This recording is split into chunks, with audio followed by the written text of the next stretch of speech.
During a dangerous encounter, a grandmother and her grandchild face armed robbers.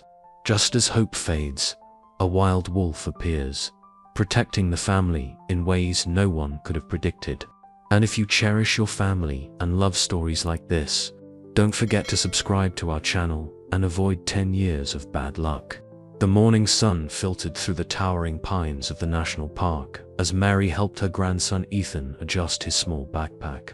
At 72, Mary moved with deliberate care, but her eyes sparkled with the same enthusiasm she'd had during her decades as a professional artist.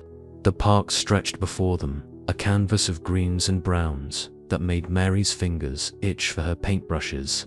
"Look at how the light catches those leaves, Ethan," Mary said, pointing to a patch of maples where sunbeams created a natural kaleidoscope. She pulled out her worn sketchbook, making quick marks with her pencil. "Every shadow, every highlight tells a story. That's what I've always loved about being an artist. Nature gives us endless inspiration."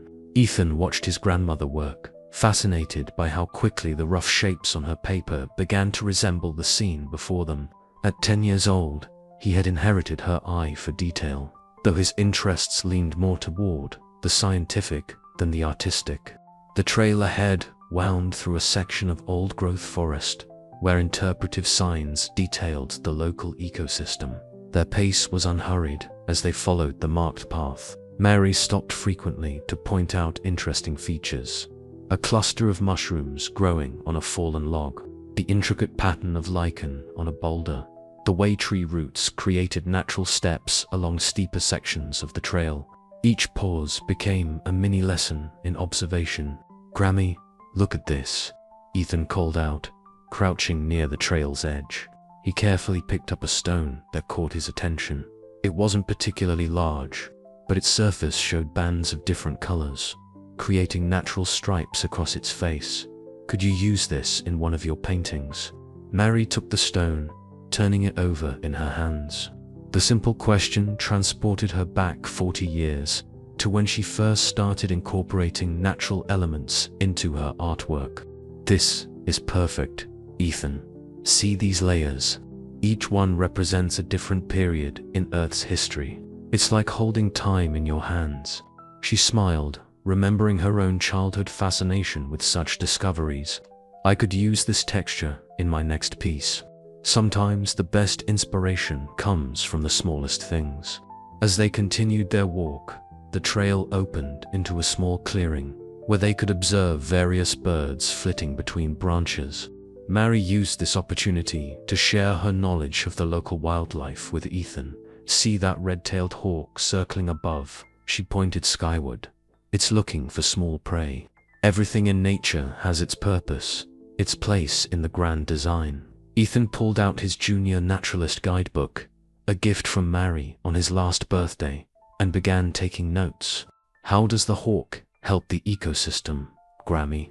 Mary explained the concept of food chains and natural balance, watching as Ethan absorbed each detail with growing enthusiasm. "The hawk helps control the population of smaller animals, which in turn affects the growth of plants and the health of the entire forest. It's all connected, like brushstrokes in a painting. Each one matters to the whole picture." They paused near a small stream where Mary set up her portable easel. As she began sketching the scene, Ethan explored the immediate area, always staying within sight. He collected leaves of different shapes and sizes, carefully pressing them between the pages of his notebook for later study. The peaceful atmosphere wrapped around them like a comfortable blanket, making this morning feel like a perfect snapshot of time. Neither of them could have anticipated how this tranquil scene would soon transform into something far more dramatic, or how their simple nature walk would become the catalyst for a profound change in both their lives. For now, they simply existed in the moment, grandmother and grandson, united by their shared appreciation for the natural world around them. The peaceful morning shattered in an instant. Two men emerged from behind a thick cluster of pines, moving with quick, purposeful strides. The first man wore a dark hoodie pulled low over his face, while the second had a bandana covering his mouth and nose. Both carried handguns, held low but visible. A clear threat. Mary's hand instinctively moved to Ethan's shoulder, pulling him closer. Her sketchbook slipped from her fingers, landing with a soft thud on the dirt path. The younger robber, the one in the hoodie, pointed his weapon directly at them. "Don't move," he commanded, his voice rough with tension. "Hand over your bags." Nice and slow. Ethan's body trembled under Mary's grip. She could feel his rapid breathing, see the color drain from his face. The morning air, which moments ago had felt pleasantly cool, now seemed to freeze in her lungs. Her mind raced through options, each one more hopeless than the last. They were too far from the main trail for anyone to hear them call for help, and running would be foolish. She was too old, Ethan too young. "It's okay, sweetheart," Mary whispered to Ethan, trying to keep her voice steady despite the fear constricting her throat. "Stay close to me. Do exactly as I say." She felt him press against her side, his small fingers gripping the fabric of her jacket. The weight of his trust made her heart ache. She was supposed to protect him, but now she felt helpless. The second robber, taller and broader than his companion, stepped forward. His eyes darted nervously between Mary and Ethan, then to the surrounding trees, as if expecting interruption. "The bags," he repeated, gesturing with his gun. "Now, and any jewelry, phones, everything." His bandana shifted as he spoke, revealing a patch of unshaven chin. Mary slowly removed her backpack, keeping her movements deliberate and non-threatening. Inside were her expensive art supplies, her phone, and a small emergency kit, items that could be replaced. What worried her more was Ethan's insulin kit in his bag. He wouldn't need it for several hours, but the thought of losing it filled her with dread. The first robber snatched Mary's bag, roughly dumping its contents onto the ground. Art supplies scattered across the dirt, pencils rolling away, her treasured brushes landing in a muddy patch. The sight of her carefully maintained tools being treated so carelessly made her wince, but she remained silent. Material things weren't worth risking their safety. "Your turn, kid," the hooded robber demanded. Turning his attention to Ethan, Mary felt her grandson's grip tighten on her jacket. His other hand clutched his backpack protectively. It contained not just the insulin kit, but also his nature journal, filled with weeks of careful observations and drawings. "Please," Mary spoke softly, trying to keep her voice calm despite her racing heart. "My grandson needs his medical supplies. Could you just leave those?" The words hung in the air for a moment, met with cold stares from both men. The taller robber shifted his weight, adjusting his grip on his weapon. A heavy silence fell over the small clearing. Even the birds seemed to have gone quiet, as if sensing the tension in the air. The morning sun continued to filter through the trees, creating surreal patterns on the ground that felt mockingly peaceful against the violent scene unfolding. The hooded robber stepped closer, reaching for Ethan's backpack. Mary could smell cigarette smoke on his clothes, mixed with something chemical, paint perhaps, or cleaning supplies. The scent made her nauseous, or maybe it was just fear. Ethan's small frame pressed harder against her side as the man approached. Time seemed to slow down as the robber began unzipping Ethan's bag, his gun never wavering from its aim. Mary's mind raced with possibilities. Should she try to negotiate, make a run for it, scream for help? Each option seemed more dangerous than the last. The weight of responsibility for her grandson's safety pressed down on her like a physical force. None of them noticed the first subtle signs of what was about to happen. The slight rustling in the undergrowth, the sudden stillness of the forest creatures, the shift in the air that preceded something extraordinary. They were all too focused on the immediate danger, unaware that nature itself was about to intervene in a way none of them could have anticipated. The howl came without warning, a deep, primal sound that seemed to shake the very air around them. It echoed through the trees, bouncing off the rocky outcroppings and filling the clearing with its powerful resonance. Everyone froze, the robbers' attention suddenly divided between their victims and this new, unseen threat. The sound originated from somewhere in the dense vegetation to their left. Branches cracked and leaves rustled as something large moved through the underbrush. The taller robber swung his gun toward the noise, his hands visibly shaking. His partner's eyes widened beneath his hood, fear replacing the previous confidence in his stance. Then Ghost appeared. The wolf emerged from the shadows with deliberate grace, his white fur catching the morning sunlight like freshly fallen snow. He was massive, larger than any wolf Mary had ever seen in documentaries or nature books. His shoulders reached nearly to her hip, and his amber eyes held an intelligence that seemed almost supernatural. Each step he took was measured, purposeful, as he positioned himself between the robbers and his chosen charges. Mary felt Ethan's grip on her jacket loosen slightly. Despite the danger, she sensed his fascination with the magnificent creature before them. Ghost's presence didn't feel threatening to them. Instead, it carried an almost palpable sense of protection. The wolf's muscles rippled beneath his thick coat as he moved, power contained within a framework of natural elegance. The hooded robber stumbled backward, nearly tripping over a fallen branch. "What the hell?" he whispered, his voice cracking. The gun in his hand wavered, pointing first at Ghost, then back at Mary and Ethan, as if he couldn't decide which threat to address. His partner had backed up several steps, his bandana now damp with nervous sweat. Ghost's ears were erect, focused forward on the threats before him. His tail held high. He took another step toward the robbers. A low growl rumbled from deep in his chest. Not the snarling threat of an angry dog, but something more primal and ancient. It spoke of mountains and moonlight, of territories defended and pack bonds honored. The forest around them had gone completely silent. No birds called, no squirrels chattered. It was as if nature itself was holding its breath, watching this confrontation unfold. Shafts of sunlight broke through the canopy, creating a spotlight effect that made Ghost's white fur seem to glow with an inner light. Mary's artists, I couldn't help but notice details, even in this tense moment. The way Ghost's fur ruffled slightly in the morning breeze, the powerful curve of his neck, the intelligent gleam in his eyes. Her fingers itched for her sketchbook, even as her heart raced with a combination of fear and wonder. This was a moment that would be forever etched in her memory. Ethan stood transfixed beside her, his previous terror transformed into amazement. The wolf's presence seemed to have cast a spell over the boy, making him forget the danger they were still technically in. Mary could feel the slight tremor of excitement running through his small frame, so different from his earlier trembles of fear. Ghost took another step forward, his paws making no sound on the forest floor despite his size. His movements were fluid, almost hypnotic.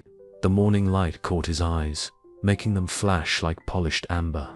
The effect was mesmerizing and terrifying to those who stood opposed to him. The robbers were clearly struggling with their next move. Their weapons, which had seemed so powerful moments ago, now appeared inadequate against this force of nature. The taller man's gun hand had dropped slightly, his attention completely captured by the wolf's unwavering stare. His partner's breathing had become audible, quick and shallow behind his bandana. A light breeze stirred the clearing, carrying with it the scent of pine needles and wild things. Ghost's fur rippled like a white flag in the wind, his stance never wavering. He was the embodiment of wilderness itself, beautiful, powerful, and utterly untamed. Yet there was something in his bearing that spoke of choice, of conscious decision. He had chosen to intervene, chosen to protect. Time seemed suspended in that moment, the air thick with tension and possibility. No one moved, no one spoke. The only sound was the faint whisper of wind through the trees and the continued low rumble from Ghost's throat. The wolf's presence had transformed what had been a scene of human violence into something else entirely. A reminder that there were still forces in the world beyond human control or understanding. Ghost's next move changed everything. With deliberate slowness, He lifted his right paw and took one more step forward, closing the distance between himself and the robbers. His teeth, white and sharp as ivory daggers, became visible as his lips drew back. The message was clear. This was no idle threat, but a final warning. The hooded robber's nerve broke first. His gun hand jerked up, pointing directly at Ghost. The metal barrel trembled visibly in the morning light. "Stay back," he shouted, his voice cracking with panic. The sound echoed through the clearing, startling a group of birds into flight from a nearby tree. Mary's heart nearly stopped. She pulled Ethan closer, wanting to shield his eyes from what might happen next. But Ghost showed no reaction to the weapon aimed at him. The wolf remained perfectly still, amber eyes fixed on the gunman, radiating a calm confidence that made the human's fears seem almost pitiful in comparison. The taller robber grabbed his partner's sleeve. "Man, this isn't worth it," he hissed, his own gun now pointed at the ground. Sweat had soaked through his bandana, creating dark patches around his mouth and nose. His eyes darted between Ghost, his partner, and the forest path behind them, calculating their chances. Ghost chose that moment to take another step. His movements were silent, graceful, but carried an undeniable menace. The morning sun caught his fur at an angle that made him appear even larger, his shadow stretching across the forest floor like a living thing. The low growl in his throat deepened, becoming something that vibrated through the ground itself. The hooded robber's finger tightened on the trigger. Mary saw the movement and opened her mouth to shout, though whether in warning or protest, she wasn't sure. But before any sound could escape her lips, Ghost's muscles tensed visibly. The wolf's entire bearing shifted from warning to imminent action, like a drawn bow about to release. That was the final straw. The hooded robber stumbled backward, nearly colliding with his partner. His gun hand dropped as self-preservation finally overcame his bravado. "Let's get out of here," he gasped. The words had barely left his mouth before both men turned and ran, crashing through the underbrush with none of their previous stealth. Ghost watched them flee, maintaining his protective stance until the sounds of their panicked retreat faded into the distance. Only then did his posture relax slightly, though his ears remained alert, tracking the direction of their flight. The morning breeze ruffled his fur, making him look momentarily softer, less fearsome. Ethan released a shaky breath beside Mary, and she realized she'd been holding her own. The danger had passed so quickly it felt almost surreal. Their scattered belongings still lay where the robbers had dropped them. Art supplies and nature journal pages, creating a chaotic pattern on the forest floor. Mary's legs felt weak with relief, and she allowed herself to sink slowly to her knees. The adrenaline that had kept her upright began to ebb, leaving her hands trembling. She pulled Ethan close, checking him over instinctively, though she knew he hadn't been hurt. Her grandson's eyes remained fixed on Ghost, filled with wonder rather than fear. The wolf turned his head to look at them, his expression somehow softer now that the threat had passed. The fierce defender of moments ago had transformed into something different, still powerful, still wild, but with an air of gentleness that seemed impossible given what they'd just witnessed. The forest around them gradually came back to life. Birds resumed their morning songs, small creatures rustled in the undergrowth, and the breeze continued its eternal dance through the trees. It was as if nature itself was exhaling, returning to its normal rhythm, now that the violence had been averted. Mary found herself studying Ghost with an artist's eye, even as her heart continued to race. The way he stood there, proud and alert, yet somehow approachable, embodied everything wild and noble about nature itself. He had faced down human weapons without hesitation, yet there was nothing cruel or aggressive in his bearing now. It was a paradox she would later struggle to capture in paint. This perfect balance of power and gentleness. The clearing fell into a gentle, quiet, broken only by the soft sound of the morning breeze. Mary remained kneeling on the ground, her arms still protectively wrapped around Ethan. As they watched Ghost, the wolf took several slow steps toward them, his movements fluid and deliberate, showing none of the aggression he'd displayed moments before. Mary felt her breath catch in her throat. Despite Ghost's intervention, he was still a wild animal, massive and powerful. Her grip on Ethan tightened slightly, but her grandson had other ideas. Before she could stop him, Ethan took a small step forward, his hand extending slowly toward the approaching wolf. "Ethan, wait," Mary started to say, but something in Ghost's demeanor made her words trail off. The wolf's amber eyes held a warmth she wouldn't have believed possible. He approached Ethan with his head slightly lowered, tail relaxed, body language that seemed deliberately non-threatening. Ghost stopped just short of Ethan's outstretched hand. For a moment, time seemed suspended. Then, with infinite gentleness, the wolf extended his nose and lightly licked the boy's palm. The gesture was so unexpected, so tender, that Mary felt tears spring to her eyes. Ethan's face broke into a smile of pure joy. "Grammy, look," he whispered, though his excitement was barely contained. "He's friendly." The fear from their ordeal had completely vanished from his voice, replaced by wonder. Ghost stayed perfectly still as Ethan carefully moved his hand to touch the thick white fur of the wolf's neck. Mary watched in amazement as her grandson interacted with this wild creature. Her artist's mind was already working, trying to capture the scene before her. The morning light filtering through the trees, the contrast of Ethan's small hand against Ghost's white fur, the impossible gentleness in the wolf's bearing. This would be more than just another painting.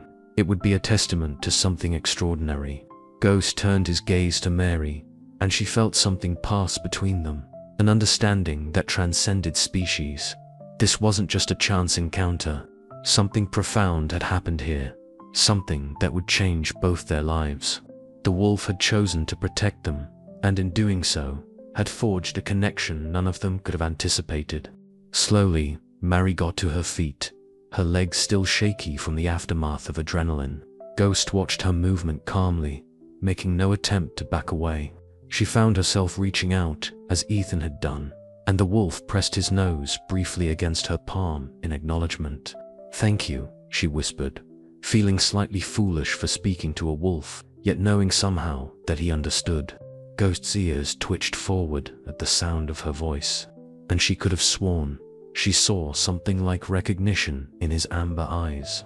As the morning sun climbed higher, casting dappled shadows through the canopy, Mary began gathering their scattered belongings. Her art supplies had survived their rough treatment, though her sketchbook was slightly muddy. Ethan helped collect his nature journal pages, but his attention kept returning to Ghost, who remained nearby, watching them with what seemed like protective interest. "Grammy," Ethan said suddenly, his voice serious, "we have to do something. People need to know about wolves like Ghost. They're not just scary animals, they're protectors." His face was animated with purpose, and Mary recognized the look. It was the same expression she'd worn in her youth when she'd first discovered her passion for art. Mary nodded, already envisioning the painting she would create. It would show Ghosts not as a fearsome predator, but as they saw him now, noble, protective, a guardian of the wild places. The image was forming in her mind, the interplay of light and shadow, the strength and gentleness in his bearing, the connection between wilderness and humanity. Ghost remained with them as they finished gathering their belongings, his presence a comfort rather than a threat. He seemed to understand that his role had shifted from defender to companion, if only temporarily. The morning's events had awakened something in both Mary and Ethan, a calling that would lead them down an unexpected path. As they prepared to leave the clearing, Mary took one last look at Ghost. The wolf stood proud against the backdrop of forest green, sunlight turning his fur to silver. She knew that this moment would be forever etched in her memory, not just as the day they were saved, but as the day their lives found a new purpose. In the days following their encounter with Ghost, Mary and Ethan's lives transformed with newfound purpose. Their dining room table, usually reserved for family meals and Mary's occasional painting sessions, became command central for their research into wildlife conservation. Laptops, books, and printed articles covered every available surface. "Look at this, Grammy," Ethan called out one morning, his finger tracing across a page in a wildlife magazine. "There are only a few thousand wolves left in the lower 48 states. His face showed the same concern that had been growing in Mary since their encounter. "And some people still want to hunt them." Mary set down her coffee, moving to look over her grandson's shoulder. She'd spent the past week working on her mural design, trying to capture Ghost's essence in a way that would move others as deeply as their encounter had moved them. The preliminary sketches covered one wall, each iteration getting closer to conveying the wolf's noble spirit. Their research led them to a local environmental group called Wilderness Guardians. The organization focused on protecting wildlife habitats and educating the public about conservation. Mary made the call, and within days, they attended their first meeting at the community center. The meeting room was packed with passionate individuals from various backgrounds: teachers, scientists, outdoor enthusiasts, and concerned citizens. When Mary and Ethan shared their story about Ghost, the room fell silent. The incident validated what many conservationists had long argued. Wolves weren't simply predators, but integral parts of the ecosystem with complex behaviors and social structures. "We need to share this story," said Sarah Jensen, the group's coordinator, leaning forward in her chair.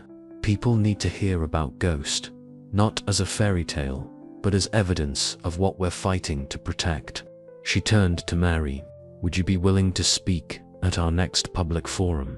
Mary glanced at Ethan, who nodded enthusiastically. "Yes," she said firmly, "but I want to do more than just talk. I'm an artist, and I believe art can touch people in ways that statistics can't."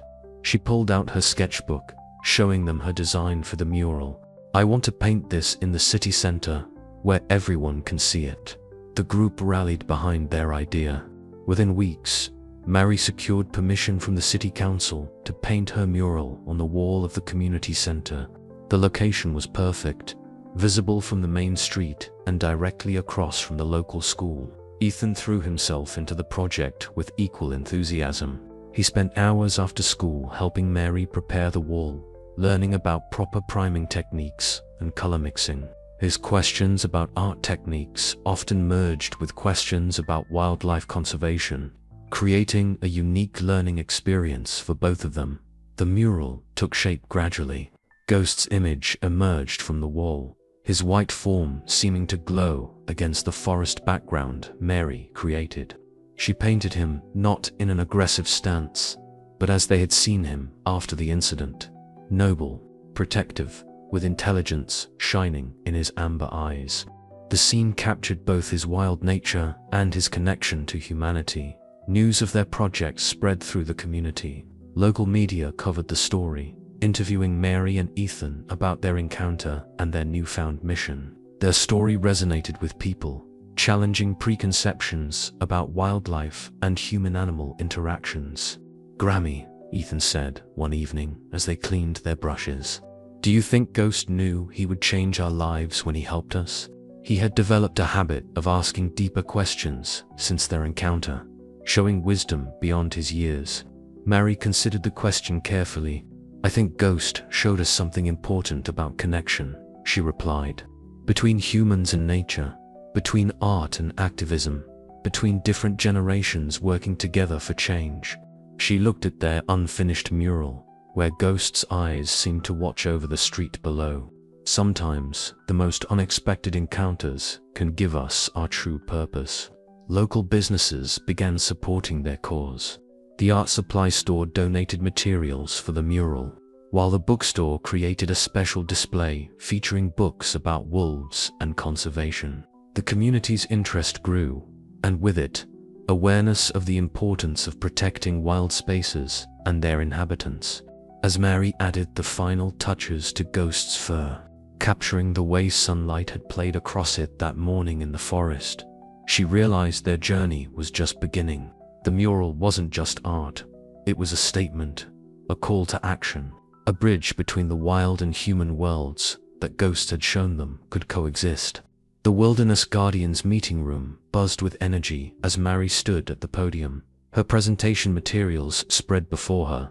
The turnout was larger than usual, with extra chairs brought in to accommodate everyone interested in their new educational initiative. Mary's hands trembled slightly as she adjusted her notes, but her voice was steady when she spoke. "We need to reach children while their minds are still open to possibilities," she explained, pointing to the curriculum outline she'd developed.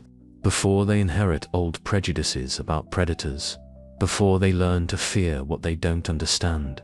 The presentation screen behind her showed photographs of various wildlife education programs, culminating in an image of her mural of Ghost. Ethan sat in the front row, practically bouncing in his seat with excitement. He'd spent the past week preparing his own presentation for his 5th grade class, complete with carefully drawn diagrams of wolf pack dynamics and ecosystem relationships. His teacher, Mrs. Rodriguez, had already approved his request to speak to the class. "I've been in contact with 3 local elementary schools," Mary continued, gaining confidence as she spoke. "They're interested in incorporating our wildlife education program into their science curriculum. We'll start with basic ecology, then move into the role of predators in maintaining healthy ecosystems."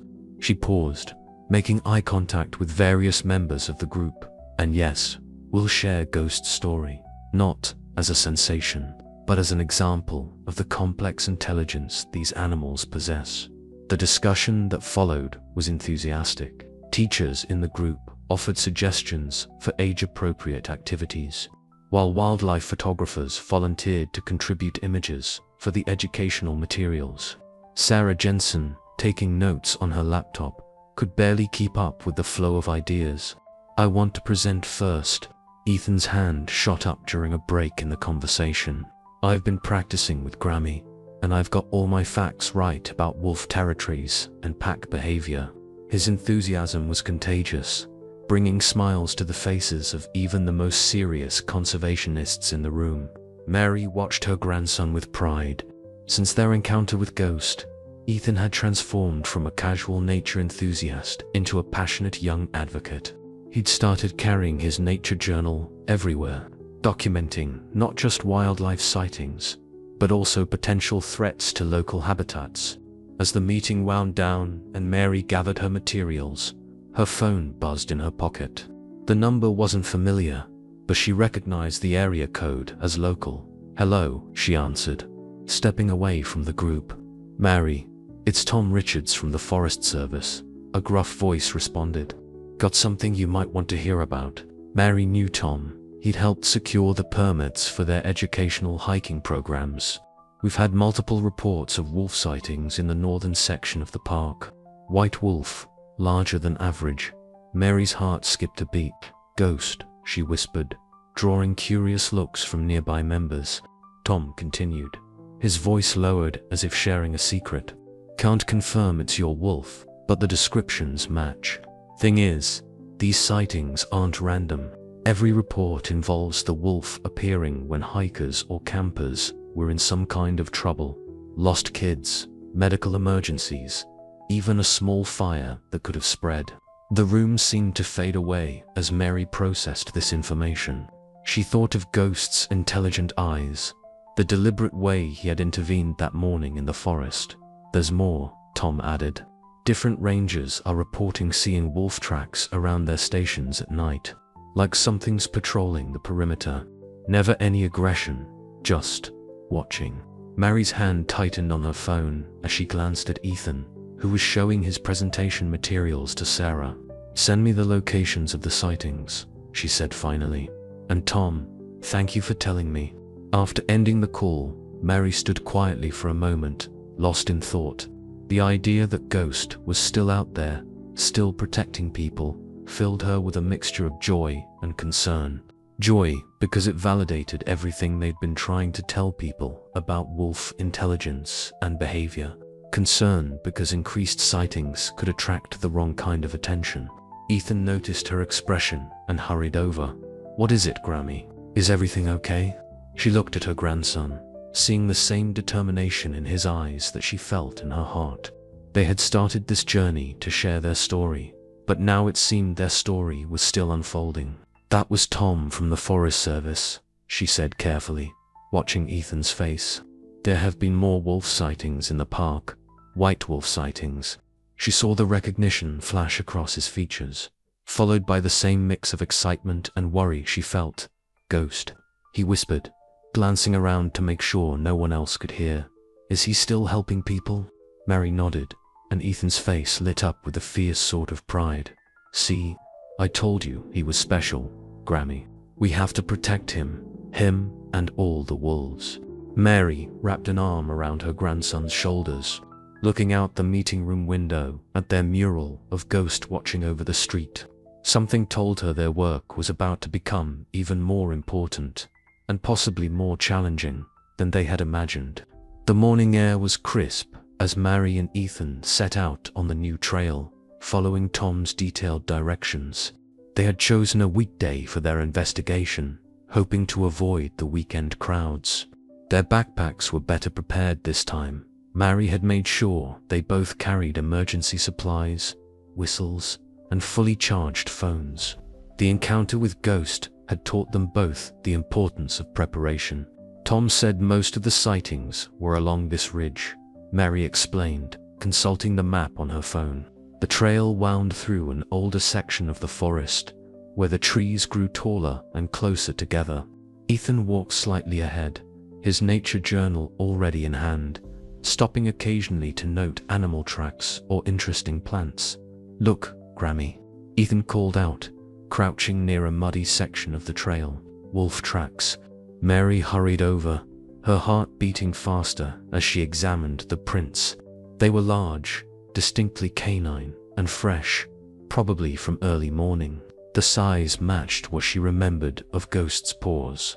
They followed the tracks, which seemed to parallel the hiking trail while staying just within the tree line. Mary noticed how the path would occasionally venture closer to the trail at potentially dangerous points.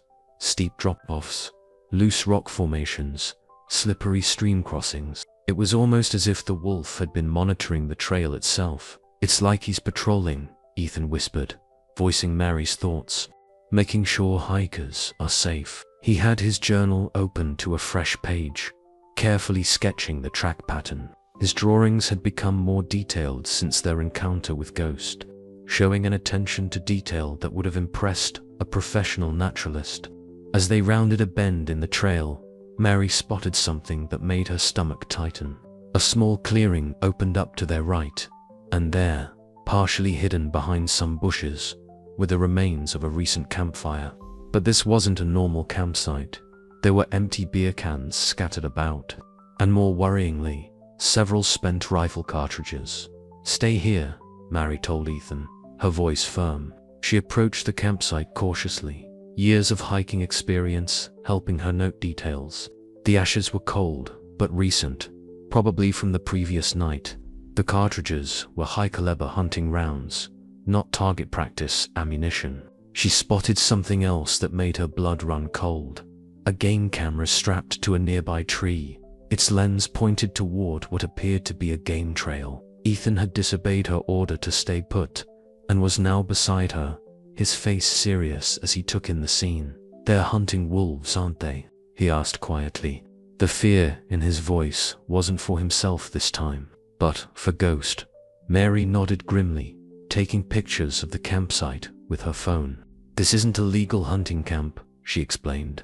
"They're too close to the hiking trail, and wolf hunting isn't permitted in this area." She carefully documented the location coordinates, knowing Tom would need them. They continued their investigation, moving more cautiously now. The forest seemed different, knowing that hunters were about, less welcoming, more fraught with potential danger. Mary kept Ethan closer, her senses alert for any sound that might indicate they weren't alone. Near the top of a small rise, they found more evidence. Broken branches marking another hidden observation post, and worse, the remains of what appeared to be bait stations. Mary's jaw clenched as she photographed these as well. Baiting was strictly prohibited in the park, especially near public trails. "Grammy," Ethan said suddenly, his voice hushed. "Listen." The forest had gone quiet. The ambient noise of birds and small animals had ceased. Mary felt the hair on the back of her neck rise. It was the same unnatural silence they had experienced before ghosts appeared that first day. They stood absolutely still, scanning their surroundings. For a moment, Mary thought she caught a flash of white through the trees, but it was gone too quickly to be sure. The silence stretched for several more seconds before the normal forest sounds gradually resumed. "He's watching over us again," Ethan said with quiet certainty, making sure we're safe. Mary didn't dispute this. She had felt it too, that sense of being protected rather than stalked. But the discovery of the hunting camp had changed everything. Ghost might be powerful and intelligent, but he was still vulnerable to human weapons and human greed. As they made their way back down the trail, Mary was already forming a plan. They needed to act quickly. The evidence suggested the hunters would be returning soon, but they also needed to be smart about it. Direct confrontation would be dangerous and possibly illegal.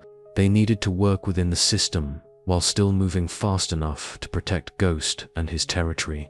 Ethan seemed to be thinking along the same lines. "We have to tell the Wilderness Guardians," he said as they walked. "And Tom, and maybe we could organize patrols, get volunteers to watch the trails." His young mind was racing with possibilities, showing the same determination that had characterized their conservation efforts so far. Mary squeezed his shoulder gently. "We will," she assured him. "But we have to be careful. The people who set up that camp aren't going to just give up because we ask nicely." She pulled out her phone to check for service, ready to call Tom the moment they got within range. Time was now working against them, and Ghost's safety, perhaps his life, hung in the balance. Mary's fingers flew across her phone's keypad the moment they got within signal range, sending their documented evidence to Tom. The Forest Service ranger responded immediately, his concern evident even through text messages. "Meet me at the visitor center in 30 minutes, he wrote, bringing the head ranger and local wildlife officer. As they hurried back to their car, Ethan spotted something that made them both stop short. There, posted on the trail bulletin board, was a crudely printed flyer. "Big game hunting event this weekend," it proclaimed, with detailed directions to a meeting point just outside the park boundaries. The event wasn't explicitly advertising wolf hunting, but the imagery left little doubt about the organizers' intentions. "This is why they were setting up those bait stations," Mary said grimly, taking photos of the flyer. "They're planning something big, and they're not even trying to hide it." She carefully removed the flyer, folding it as evidence. The paper had only been posted that morning. The staples were still shiny and unfaded. The visitor center parking lot was already filling with official vehicles when they arrived. Tom stood, waiting outside, his usually cheerful face set in serious lines. Beside him was Sandra Martinez, the head ranger, and wildlife officer John Chen. They led Mary and Ethan to a private conference room. "Show us everything you found," Sandra requested, spreading a detailed map across the table. Mary connected her phone to a laptop, displaying the photos, while Ethan marked the locations of their discoveries on the map. Officer Chen took careful notes, his expression growing darker with each new piece of evidence. "The problem is," Tom explained, "we can't arrest someone for planning to hunt. We need to catch them in the act." But by then, he left the sentence unfinished. But everyone understood the implications. By then, it might be too late for Ghost and any other wolves in the area. "What about the illegal bait stations?" Ethan asked. "And camping too close to the trail? Those are against the rules, right?" Officer Chen nodded, but his expression remained troubled. "Those are violations, yes, but relatively minor ones. They'd get fines, at most." Mary studied the map, her artist's eye noting patterns in the marked locations. "They're creating a funnel," she realized suddenly. "These bait stations, they're positioned to drive any wolves in the area toward that meeting point outside the park boundaries." The others leaned in, seeing what she saw. where hunting is legal, Sandra finished grimly. They've done their homework. Technical lie. Once the wolves crossed that boundary, she shook her head in frustration. Our jurisdiction ends there. Ethan slammed his nature journal down on the table, startling everyone. We can't just let them kill Ghost, he exclaimed, tears of anger and frustration welling in his eyes. He protected us. Now we have to protect him. Mary pulled her grandson close, but her mind was racing. What if we could prevent the wolves from falling for their trap? She asked slowly. If we remove the bait stations and disrupt their setup before the weekend, we'd need a lot of people, working fast, Tom said, catching on to her idea. And we'd need to do it legally. No vigilante stuff. He looked at Officer Chen, who was nodding thoughtfully. I can deputize a limited number of civilian volunteers as temporary wildlife monitors, Chen offered. It would give them legal authority to remove unauthorized bait stations and report violations. He checked his watch. But we'd need to mobilize quickly. Mary was already pulling out her phone, sending a mass text to the Wilderness Guardians group. How many volunteers do you need? She asked. Within minutes, responses started flooding in. The conservation community they'd built over the past weeks was rallying to the cause. Sandra spread out a fresh map, beginning to mark sectors. We'll need teams of 3 or 4, each accompanied by a ranger or authorized personnel, she explained. We can cover more ground that way, and it keeps everything official and documented. While the adults planned, Ethan had moved to the window, staring out at the forest. Suddenly, he pressed his face closer to the glass. Grammy, he called urgently. Look. Mary hurried over, following his pointing finger. There, at the edge of the trees, stood a familiar white figure. Ghost was visible for just a moment before melting back into the forest. But his message seemed clear. He was aware of both the danger and their efforts to help. We need to work fast, Mary announced, turning back to the group. The hunting event is scheduled for this weekend, but they're already setting up. We have less than 48 hours to disrupt their plans and protect the wolves. Officer Chen was already on his radio, calling in additional wildlife officers from neighboring districts. Tom and Sandra were coordinating with other rangers, establishing a command center for the operation. The room hummed with purposeful energy. Mary checked her phone again. More volunteers were signing up by the minute. The Wilderness Guardians were mobilizing everyone they could reach. Local news outlets were calling, picking up on the story. The community they'd built through their educational programs and advocacy was transforming into an army of conservation warriors. We're going to need everyone, she said, looking at Ethan. Are you ready for this? Her grandson stood straight, his earlier tears replaced by determination. Ghost didn't run away when we needed him, he replied firmly. We won't run away either. The morning of the planned hunting event dawned crisp and clear. Mary and Ethan stood with their assigned team at their designated checkpoint, watching the sun rise over the park. Throughout the forest, other volunteer groups were already in position, each led by a ranger or wildlife officer. The past 48 hours had been a whirlwind of activity, removing bait stations, documenting illegal setups, and coordinating with authorities. Remember, Officer Chen had briefed them earlier. We're here to protect wildlife through legal means. No direct confrontation with hunters. Report and document everything. The volunteers wore official wildlife monitor vests, their temporary deputization, giving them authority to observe and report violations. Mary checked her phone, monitoring the group chat where teams reported their status. They had successfully removed most of the bait stations, but the hunters were already arriving at their meeting point outside the park. Tom's latest update indicated at least 20 vehicles had gathered there. Grammy, look, Ethan whispered suddenly, pointing toward the tree line. Ghost had appeared, but he wasn't alone. Behind him, partially obscured by the morning mist, were several other wolves, an entire pack. Their fur colors ranged from gray to brown, but Ghost's white coat stood out like a beacon among them. He's not just a solitary protector, Mary breathed, understanding dawning. He's their leader. The pack moved with coordinated precision, Ghost clearly directing their movements. They seemed aware of the human presence, but showed no fear, moving purposefully through their territory. Suddenly, their radios crackled to life. Multiple hunters entering the park from the east, came Sandra's voice. They're ignoring the boundary markers. Mary's heart raced as she realized the hunters were getting desperate, willing to risk illegal entry now that their original plan had been disrupted.